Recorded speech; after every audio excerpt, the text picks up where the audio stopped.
में नहीं गया सभा करने। इस घटना के बाद में यहाँ आपके पास आया ये कहने कि यहाँ आपके पास पहले मौका आएगा अपने लोगों की रक्षा सुरक्षा करने का। यहाँ आपके पास पहले अवसर है इन गुलामी की बेड़ियों को और उन सामंतशाही ताकतों को सबक सिखाने का कि अब हम जुल्म नहीं सहेंगे। अब हम किसी भी कीमत पे किसी भी अन्याय अत्याचार को बर्दाश्त नहीं करेंगे, चाहे वो चंद्रशेखर आजाद के साथ हो या गांव में रहने वाले आम किसी किसान, कामगार, नौजवान, महिला, मजदूर किसी के भी साथ होने इस अन्याय को नहीं सहेंगे। ये सबसे बड़ा मौका आपके पास आने वाला है और मैं ये आपसे आग्रह करूंगा, ये राजधानी है हमारी, मैं इस बात को जानता हूं, ये आगरा से लगी हुई ये राजधानी है हमारी।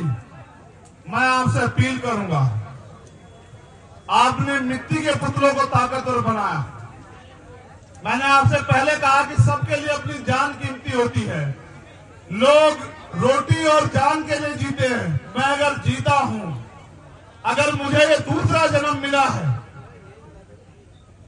तो मैंने पहला जन्म भी आपके नाम सब कुर्बान कर दिया था और मेरा ये जन्म भी आपके नाम कुर्बान रहेगा। आप इस बात को जान लें।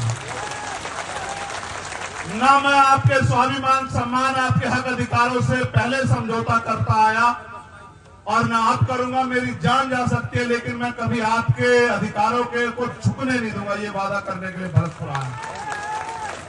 मेरे जाने के बाद तमाम तरह की बातें होंगी, बस याद रखना। अगर आप ये सोचते हो कि आपके साथ यहां अन्याय हुआ, मैं दिन से कह रहा हूं, आपके पीठ पे पड़ी हुई एक एक लाठी चंद्रशेखर आजाद की पीठ पे पड़ी। जब कोई जालिम, देखो मुझसे लड़ाई क्या है मैं बता देता हूं।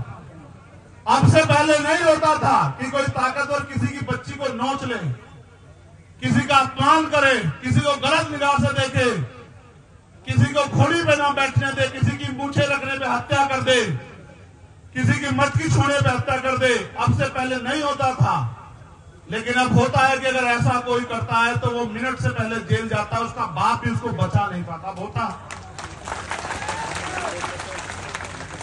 जो ये सोचते थे कि ये किसान कमेरे, दलित, पिछड़े, अल्पसंख्यक समाज के लोग, आदिवासी समाज के लोग उनकी जागीर है, उनके गुलाम है, इनका शोषण करना उनका जन्मसिद्ध अधिकार है, आज वो लोग मिनट से पहले जेल में जाते हैं, उनको सजा होती है। उनको ये चुभने लगा कि आज एक लाखों चंद्रशेखर खड़े हो गए हैं, आज हर गली में चंद्रशेखर है, इस भरतपुर में हजारों चंद्रशेखर हैं जो सीना तान के खड़े हैं, जो जवाब देना जानते हैं। ये उनको चुभने लगा। वो लोग अपनी सरकार के मंचों में बैठ के कहते हैं कि जो कल तक हमारे जूतों के फीते बांधते थे, इस संविधान की वजह से हमारे सर पे चढ़ के बैठ गए हैं। ये वो कहते हैं।